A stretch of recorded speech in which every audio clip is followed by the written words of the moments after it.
आज का समाज, आज की स्थितियां कैसी हैं। हमारे बच्चों की सबसे बड़ी उपलब्धि भी, सबसे बड़ी चिंता भी ये है कि वो इंटरनेट के दौर के पैदाइशी बच्चे हैं। हमारी जनरेशन वो है जिसने सारे चेंजेस को देखा। हम लोग दुनिया के सबसे रोचक जनरेशन के लोग हैं, जो मेरी जैसी उम्र के लोग हैं, 40-50। मैं 50 का हूं, आप तो 40-30 के लग रहे हैं देखने में। तो मतलब जो 40-50-55 की उम्र के लोग हैं, इतनी इंटरेस्टिंग जनरेशन इस दुनिया के इतिहास में कोई नहीं है जितनी हमारी है। हम जब पैदा हुए तो टेलीविजन आने वाला था। टेलीविजन हमारे दौर में 1975 में पैदा हुआ भारत में। टेलीविजन से लेकर फिर कलर टीवी, फिर वीसीआर, वीसीपी, वहां से होते होते फोन जिसमें घुमा घुमा के फोन करना पड़ता था। फिर थोड़े अच्छे फोन होने लगे, वायरलेस होने लगे। मोबाइल फोन पहली बार जिसमें इनकमिंग आउटगोइंग 16 रुपए पर मिनट हुआ करती थी। वो ऐसे फोन बटन वाले जिनसे आप कील भी ठोक सकते हैं, ऐसे फोन हुआ करते थे। कितने साल के बाद पहली बार स्मार्टफोन आने शुरू हुए। फिर पता लगा कि फेसबुक भी कुछ होता है, फिर पता लगा व्हाट्सएप भी कुछ होता है, फिर पता लगा कि रोबोटिक्स भी होने लग गया है, फिर पता लगा आर्टिफिशियल इंटेलिजेंस भी होने लगी है। और आज हम उस बिंदु पर आ चुके हैं। मुश्किल से 2 साल की बात है, मशीनें अंतिम रूप से इंसान को हराने वाली हैं, हर मामले में हराने वाली हैं। जो जो खुशफहमी हम सबको हैं वो सब खत्म होने वाली है बहुत जल्दी। मैक्सिमम 2 साल का समय है। अभी एआई आ गई है। जिस दिन एजीआई ठीक से आ गई, एजीआई का मतलब है आर्टिफिशियल जनरल इंटेलिजेंस, और एआई की दुनिया के सबसे बड़े धुरंधर सैम ऑल्टमैन ने कल ही एक इंटरव्यू दिया, कल या परसों में, और कहा है कि चैट जीपीटी 4, जिसको आप बहुत बड़ा समझ रहे कि कमाल हो गया है, वो अगले 2 साल बाद हास्यास्पद मानी जाएगी। वो प्रिमिटिव किस्म की टेक्नोलॉजी है, इतनी हास्यास्पद मानी जाएगी कि इतना भद्दा काम भी क्या हमने किया था कभी। और आज हम चैट जीपीटी को देख के दंग रह जाते हैं। कुछ भी करना हो, फोटो बनानी हो, वीडियो बनाना हो, रिसर्च करनी हो, कुछ भी करना हो, आप चैट जीपीटी को ठीक से प्रॉम्प्ट दीजिए। मतलब मैंने कई बार ऐसा करके देखा। एक विषय पर रिसर्च करनी है, पहले मुझे दिन भर लगता था 24 घंटे रिसर्च करने में, अब 24 सेकंड लगते हैं। वो सब कुछ करके देता है। और आज से 2 साल बाद ये प्रिमिटिव होने वाला है, आदिम होने वाला है। उसके बाद तो पता नहीं क्या होगा। इस दौर में जो बच्चे पैदा हुए, जिनको जेन जी और पता नहीं क्या क्या आजकल हम बोलते हैं, जनरेशन जी है, जनरेशन वाई है, हर 5-7 साल में चेंज हो रही जनरेशन आजकल। ये किस दौर के बच्चे? ये पैदा होते हैं जैसी माँ थोड़ी परेशान है, बाप परेशान है, खट से उसको मोबाइल फोन दे दिया, ये टेलीविजन पे लगा दिया कोई अच्छा सा टीवी चैनल जिसपे वो सब आ रहा है, राइम्स आ रही है, अच्छी अच्छी वीडियो के साथ आ रही है, कार्टून फिल्म आ रही है। और बच्चे को पता लग गया कि एक मेरा बाप है, एक मेरी माँ है, और एक इन दोनों से ज्यादा इंटरेस्टिंग एक और है, ये बड़ा सा, इसमें हमेशा बढ़िया चीजें आती हैं, ये तो कभी कभी गुस्सा करते हैं, ये वाला ज्यादा अच्छा है। तो टीवी पे ज्यादा उसको मजा आने लगता है। अब रात को सो रहे हैं, वहां तो टीवी भी नहीं है, तो फिर फोन दे दिया, फिर बच्चा फोन में। कई बच्चे आजकल ऐसे हैं जो किताब जब पहली बार देखते हैं, किताब पे ऐसे ऐसे करते हैं, क्योंकि वो जिस दौर के बच्चे हैं उनको अखबार पे, किताब पे, इतना ही नहीं, दीवार पे ऐसे करने लग जाते हैं, टेबल पे ऐसे करते हैं कि बड़ी क्यों नहीं हो रही टेबल, क्योंकि वो क्या कर रहे हैं, उसी दौर के बच्चे हैं। ये तो मजे की बात है कि अच्छा फोन है, माँ की चिंता कम, बाप की चिंता कम हो गई, फोन दिया, हम मस्त हो गए। लेकिन साथ में और क्या क्या आता है। इन बच्चों का खेलने का मन नहीं करता, क्योंकि इनके पास खेल से ज्यादा रोचक चीजें हैं। मुझे अच्छे से याद है कि हमने पहली बार 5वीं-6ठी क्लास में जाके ऊट पटांग चीजें पढ़नी देखनी शुरू की थी स्कूल में। पहले क्या है, पेरेंट्स हैं घर में, पेरेंट्स के होते हुए हिम्मत नहीं हो सकती, ना दिमाग में कुछ आता था। स्कूल गए, हर स्कूल में क्या होता है, एक आध बच्चा होता है जो नेता होता है क्लास का, जो कहीं कहीं से ज्ञान लेके आता है और सारे बच्चों में डिस्ट्रीब्यूट करता है कि भैया तुम तो बच्चे हो, तुम्हें नहीं पता दुनिया कैसे चल रही है, ये है असली चीजें। तो मुझे याद आता है कि शायद 6ठी-7वीं क्लास में पहली बार हमारी क्लास का एक छठा हुआ बच्चा था, कुछ किताब लाया था, कुछ फोटो वोटो थी उसमें ऊट पटांग सी, हम सब ने देखी। हम समझ भी नहीं पाए कि ये सब क्या है, पर ये हमें पता लगा कि इसको देखने से आदमी बड़ा माना जाता है, स्मार्ट माना जाता है। लेकिन तब भी क्या था कि एक रिसेस में, एक कोने में जाके 2-3 लोग बैठ के देख रहे हैं, और जैसे टीचर दूसरी जगह से भागे वापस। और इतना ही एक्सपोजर हमारा हुआ करता था। 12वीं क्लास हो गई, कॉलेज में आ गए, उसके बाद भी वैसा एक्सपोजर नहीं था कि आप बिगड़ने के लिए हमेशा तैयार हैं, ऐसा नहीं है। दुनिया बहुत कंट्रोल्ड किस्म की थी, रेगुलेटेड किस्म की थी। अब इंटरनेट की दुनिया है। आप जितने भी स्मार्ट माता पिता हों, आपके बच्चे आपसे ज्यादा स्मार्ट हैं। और अगर आपको लगता है कि आप इंटरनेट और मोबाइल और डिवाइसेस में उनका मुकाबला कर पाएंगे, तो आप बच्चे हैं, नहीं कर सकते। वो हमारे बस की बात नहीं है, संभव नहीं है। आप टाइप करते हैं मैसेज, एक एक उंगली ऐसे करते हैं, ऐसे करके आपको जैन टाइप करना है, जे, फिर देखा ए कहां, AIN, और वो फोन पे ऐसे टाइप करते हैं सामने देखते हुए, और गलत नहीं होता है, एक एक की सही दबाते हैं। आप उनसे मुकाबला करने का सोचते हैं। आपको प्लेटफॉर्म पता भी नहीं होंगे, वो उन प्लेटफॉर्म पे जाते हैं। 5 साल का बच्चा जब स्कूल जाने लगता है, उसी समय उसको पता लग जाता है कि क्या चीजें दुनिया में है, जो पहले पता लगती थी 15 के आसपास की उम्र में, 13 के आसपास की उम्र में। फोन आपने उसको दे रखा है ताकि हमें परेशान कम करे। फिर वो फोन में पहली बार सर्च करता है कुछ, अभी उसको ये नहीं पता कि सर्च हिस्ट्री डिलीट कर सकते हैं। तो बाप पकड़ लेता है, पिटता है बच्चा।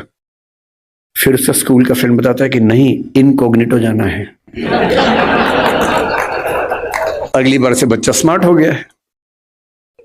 6 साल का बच्चा स्मार्ट है, इनकॉग्निटो में वो सब देख रहा है जो आप नहीं चाह रहे थे, और जो आप देख रहे थे लेकिन आप नहीं चाह रहे थे कि वो देखे। बच्चा है, छोटा बच्चा है, उसका एक्सपोजर का लेवल सोच के देखिए। ये हंसी मजाक में मैं कह रहा हूं, लेकिन बात की गंभीरता को देखना है। 6, 7, 8 साल के बच्चों का वो एक्सपोजर लेवल है जो पहले 14, 15, 16 की उम्र में होता था। मेडिकल साइंस इस बात को मान चुकी है। मैं जितनी बातें कोट कर रहा हूं, मैं हवा में कोट नहीं कर रहा हूं, मेडिकल साइंस की रिसर्चेस के बेस पे कोट कर रहा हूं।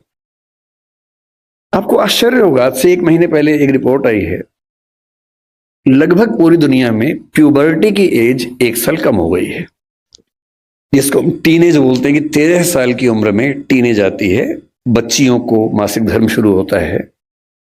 दुनिया भर में उसकी एज 1 साल कम हो गई है। और ये ऐसे नहीं हो गई है, ये एक्सपोजर से होती है। लड़के भी जल्दी मैच्योर हो रहे हैं। जो हरकतें 15, 16, 18 में ठीक लगती हैं, किसी बच्चे के मन में भाव आने चाहिए, 8, 9, 10 में वैसी बातें हो रही हैं। ये तो फिर भी छोटी बात है। इसके बाद जो होता है तो बच्चे ही। एक्सपोजर बहुत बड़ा मिल गया है। जब वो नेट पे जाते हैं, तो नेट पे जो पिशाच बैठे हुए दुनिया भर में, जो साइबर ठग हैं, जो साइबर क्रिमिनल्स हैं, वो इसी ताक में है कि बच्चे मिल जाएं। उनको पता है कि बच्चे का मनोविज्ञान क्या है। वो हैकर्स हैं, वो हैक कर लेंगे कि उस बच्चे ने क्या क्या सर्च किया है, उसकी पूरी कुंडली खोल लेंगे कि बच्चे का इस समय मन कहां अटका हुआ है। अगर 9, 10, 11, 12 साल का कोई लड़का है जो कुछ ऐसे वीडियोस देख रहा था या इमेजेस देख रहा था, उसमें भी देख रहे हैं कि कैसी रेस, व्हाइट रेस उसको पसंद है, कि इंडियन तरह के लोग पसंद हैं, फिर उनकी तरफ से उसी रेस का वैसा ही सुंदर दिखने वाला व्यक्ति, फीमेल, और यदि कोई बच्ची है तो वो मेल, उससे इंटरेक्शन शुरू करेगा, उससे बातचीत होने लगेगी। धीरे धीरे उसको वो उलझाएगा अपनी बातों में। वो बच्चा तो माँ बाप से छुप के कर रहा है सब, माँ बाप को पता ही नहीं है।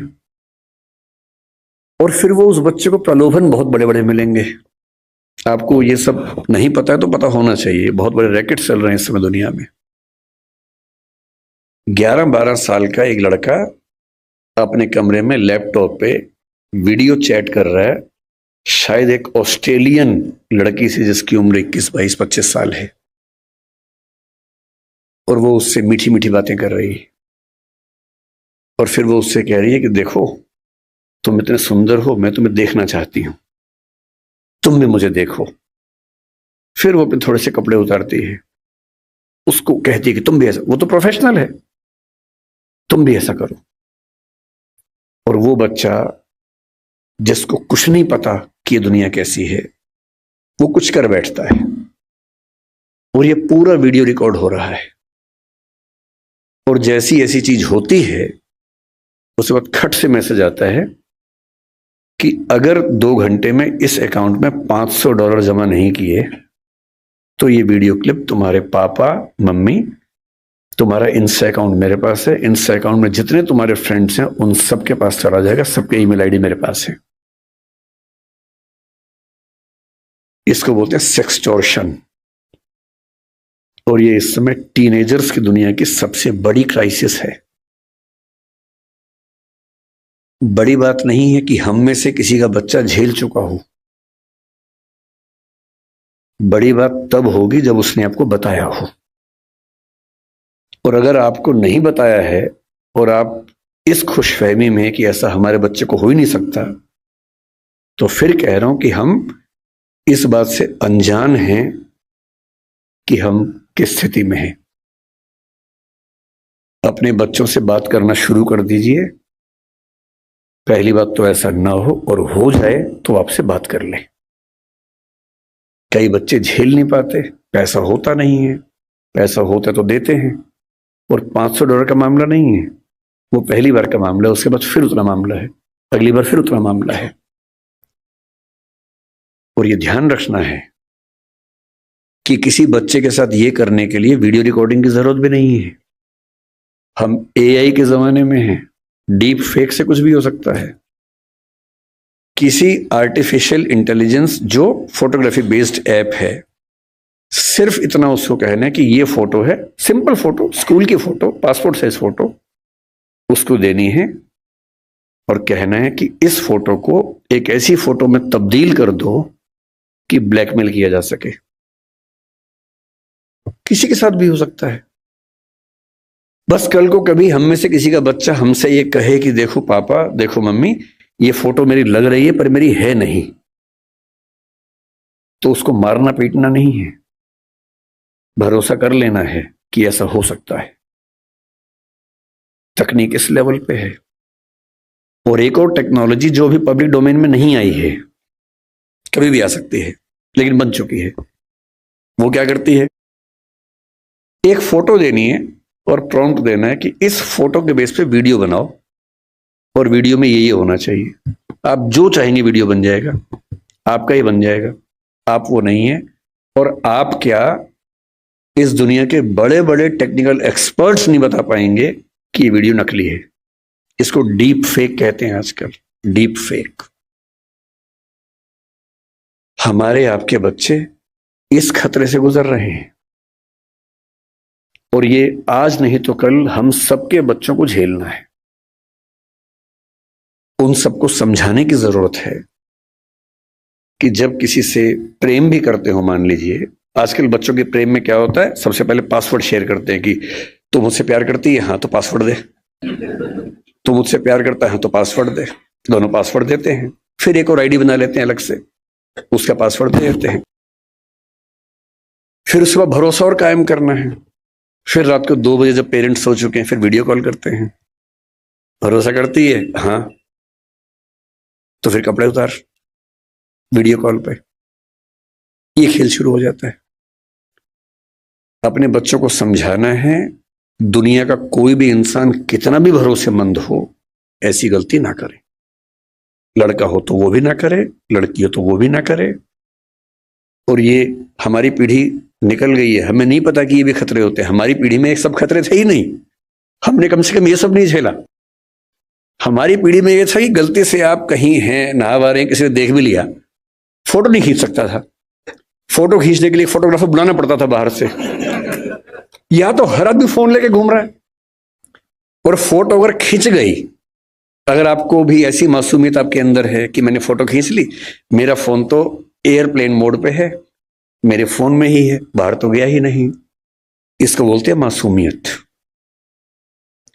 अगर आपने फोन में फोटो खींच ली है तो डिलीट कर दिया उसको, अगर आपको लगता है डिलीट हो गई, तो ये मासूमियत है। कोई सिंपल सा टेक्निकल एक्सपर्ट जो बहुत ज्यादा पढ़ा लिखा भी नहीं है, 2 मिनट में फोटो बाहर निकाल लेगा, कितनी भी डिलीट करते रहिए अपने फोन से। और एक बार इंटरनेट पर चली गई तो दुनिया की कोई ताकत उसको परपेचुअल मेमोरी से डिलीट नहीं कर सकती। वो दुनिया के इतिहास में जब तक दुनिया रहेगी वो फोटो रहेगी, वो वीडियो रहेगा, कोई नहीं छिप पाएगा, कोई बच नहीं पाएगा।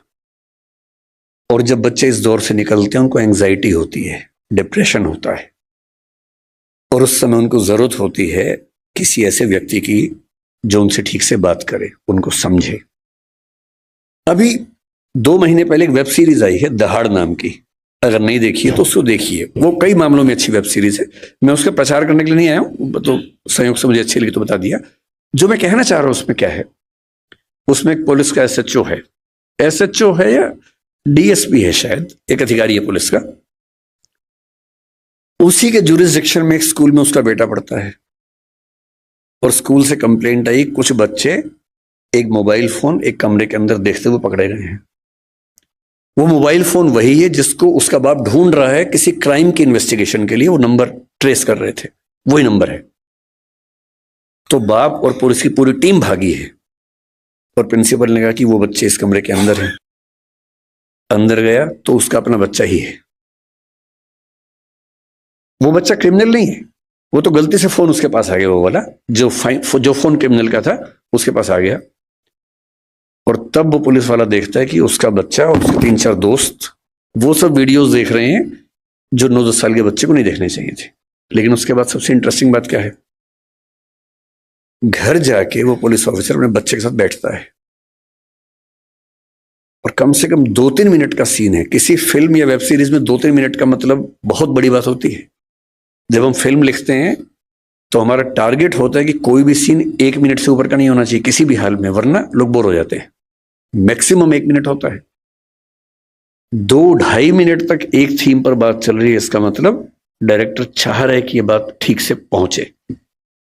और बाप अपने बेटे को सिखा रहा है कि बेटा ये चीजें इस रूप में नहीं होनी चाहिए, इस रूप में होनी चाहिए, सही उम्र में होनी चाहिए। और तुम जो वीडियो देख रहे थे उसमें लड़की को ऑब्जेक्ट की तरह इस्तेमाल किया जा रहा था। लड़कियां ऑब्जेक्ट नहीं होती हैं, इंसान होती हैं। तुम्हारी माँ, तुम्हारी बहन भी लड़की है। ध्यान रखना, जिससे प्रेम करो, जिससे